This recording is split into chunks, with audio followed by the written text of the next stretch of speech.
Hello, my name is Sandy Marecki, and I am one of my neighborhood leaders that is teaching the search and rescue course as a hands-on training in our neighborhood. And I'd like to walk you through what we went through so that you can get some benefit from the same training. Of course, before we go into the house, we want to make sure we have on all of our safety gear. So we start with the hard hat with a chin strap so that we can work without losing the hat. A pair of goggles to keep the dust and debris out of our faces. Our dust masks, which we're going to need in order to not breathe in all the dust that we're going to be getting into. We also need the safety vest, which is reflective material so people can see us at night and we don't get hurt doing that. And then we have the heavy work gloves that would keep us from getting hurt inside the house. Obviously, before we go inside the house, we want to make sure that we've done a complete up, down, left, and right, all the way around the house as far as we can see to make sure that the house is safe to enter.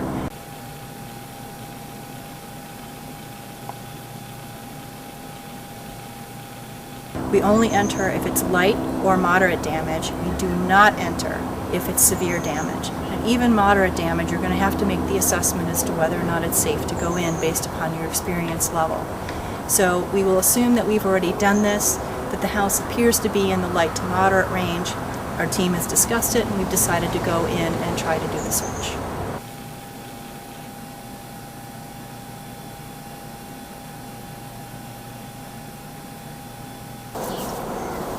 Of course, our first step is to start the X marking of the house. So we're going to put the very bright colored sheet of paper on the window in this case, and we're going to go ahead and put the first slash, indicating that we're going into the house, and people will know then if we haven't finished the slash that someone is still inside the house. Okay, now we're going into the house. In this case, we are familiar with the owner and have the key to get in, and so we have entered. We're looking up and down, looking for all kinds of hazards all around before we enter the building. And then we start to look around and we see what's been going on with the devastation. So we start to take account of what's going on, realizing our orientation. We make sure we don't become disoriented.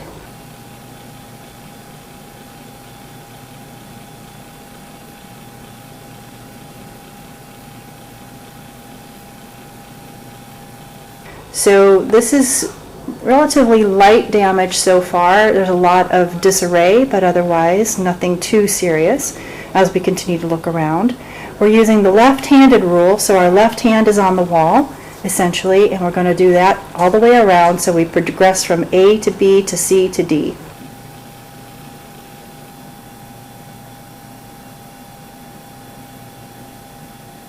So as we come in, we see our first obstacle, and that is this large picture that's fallen in our way. And we don't want to just touch it and move it and say, oh, we'll just get it out of the way. We want to assess the situation.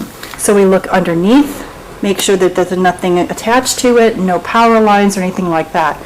Of course, we've turned off the electricity and the gas at this point, but you never know for sure if it is completely off or if maybe you've gotten one of the attached units, like an A or a B, C unit kind of a situation. So in this case, we've determined that it's not hot, so we're going to take off our glove and very quickly touch it and make sure, yep, there's nothing wrong with it. So we're going to get this debris out of our way.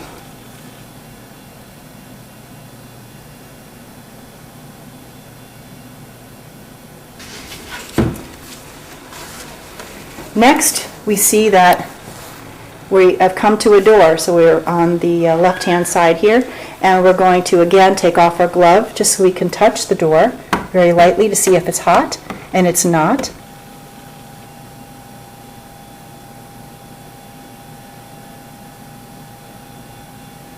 And we're going to check in here because we're looking for small children and animals.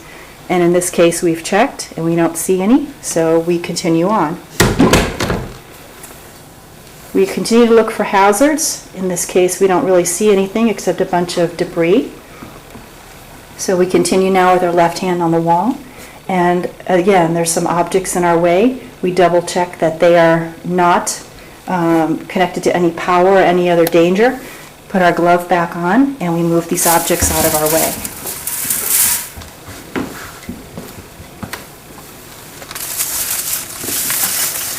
So now we have a clear path if we need to get to the door.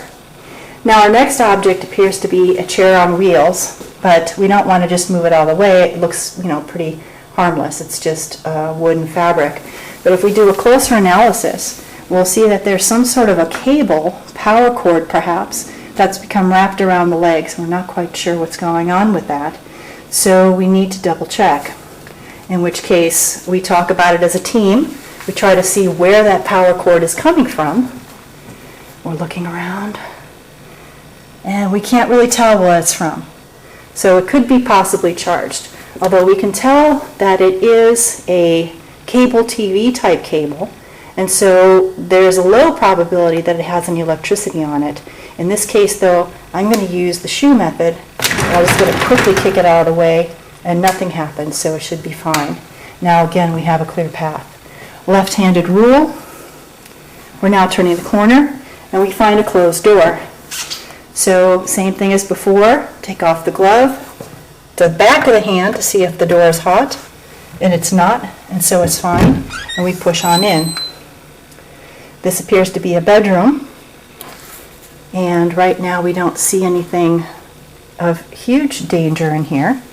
We're using our flashlight now to see where we're going, because there is no power in the place. We see a little bit of a debris. Again, left-handed rule, we can't touch the bed, but we are looking for dogs and kids and animals, so we're going to go under the bed, and we don't see anything underneath there. So we continue with the left-hand rule.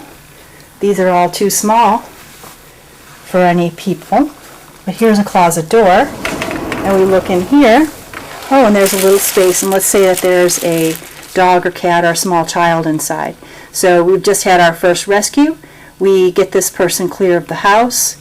We reset, assess our risk, come back into the house if we decide, and we start from this point. We continue with the rest of the search. We look in the closet here, we push the clothes out of the way. Left-handed rule.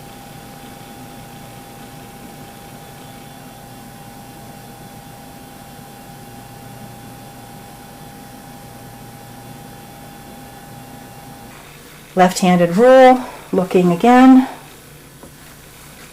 Don't see anything.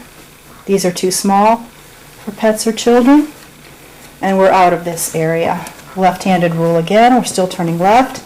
We're in a laundry room, bathroom area, and it's possible that there's liquids here. We can never be sure about what they are, but in this case we're going to continue. We don't see any liquids. Left-handed rule, we have nothing here but a wall. Cabinets, of course, we're going to check inside the cabinets and make sure that there's nothing inside there. And underneath the sink, underneath the toilet, we don't see anything here. And then we have the bathtub. We check in here. Oh, there's a dog or a cat. And so we've now rescued that animal, and we've gotten that one out of the house, and now we've continued. Looking in cubbies here, we've got washing machines, dryers. Animals love to hide in there. These little cubby spaces here are also very popular. So far, nothing. Again, looking for all the hazards, and we don't see any.